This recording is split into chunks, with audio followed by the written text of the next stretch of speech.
Bill Russell is the greatest winner in American sports, claiming an unmatched 11 NBA championships in 13 seasons. He revolutionized the game with his mastery of defense as the anchor of the Boston Celtics dynasty. You know, you could ask former players who were the greatest player in the history of the game, and in my personal opinion, it's Bill Russell. I think he's the greatest. Even today, you look at all the wonderful players that are there. If I started my team today with guys in their prime, I'd still start with Bill Russell. We were in the playoffs against the Celtics, and we went up 2-1. And you know, we thought we had a chance to upset, you know, the champions.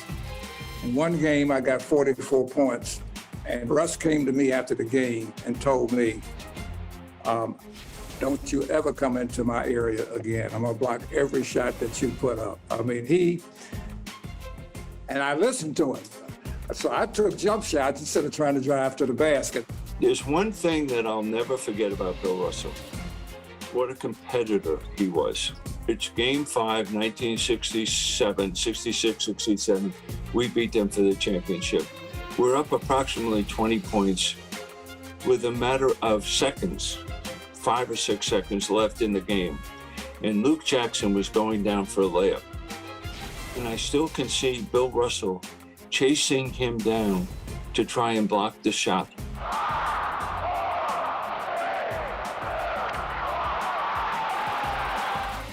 And I went, you know, this is why this man is so unbelievable as a player. The scoreboard had to be wrong because I don't lose. There's one picture of him that I've always said he had this kind of regal look about himself when he put his hands on his hip. He's standing at midcourt, somebody shooting a free throw.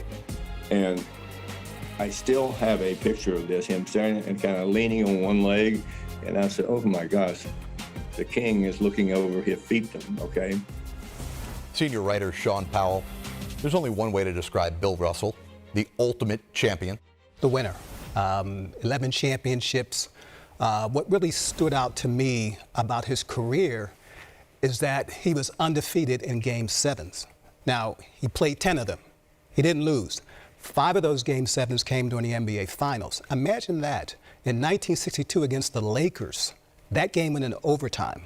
Bill Russell, 30 points, 44 rebounds, played every minute of the game.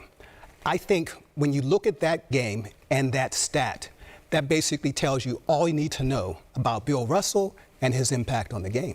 And so many great players, most of the great players in the history of basketball, we focus on their offensive end. Bill was so unselfish on that side of the basketball. Well, he was the rare superstar who did things that didn't show up in a box score.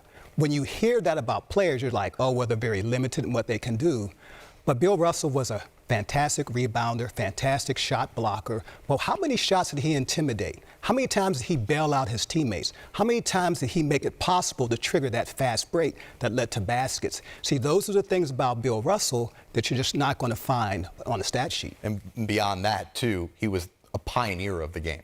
Well, yeah, I mean, back in the 1960s when, you know, there was a lot of unrest, I think Black America needed someone strong, very forceful, who could articulate what was going on in America. And I think Bill Russell basically fit that to a T. Playing for Bill Russell and being drafted by him was a biggest honor. Honestly, he's the advocate basketball player. So he always would have an opportunity to teach you about life more than basketball. And I had, as a rookie, he said my job was to sit next to him on every plane, every bus ride, and every pregame meal. So I have a million Bill Russell stories because of that. The one story that kind of stands out for me is we were talking about foreign players coming into the league. I was watching him, you know, looking at a script, figuring out what was going on. I'm like, what's that? He's like, oh, some foreign players I'm looking at. I said, Coach, you're telling me there's not a great basketball player in Alabama, that you got to go all the way to Europe to get this guy? And he stopped me, and he said, Kenny, as an African-American, you can never not want inclusion. And I was like, whoa. He took a small basketball moment as a jest and taught me a life moment about inclusion and about life.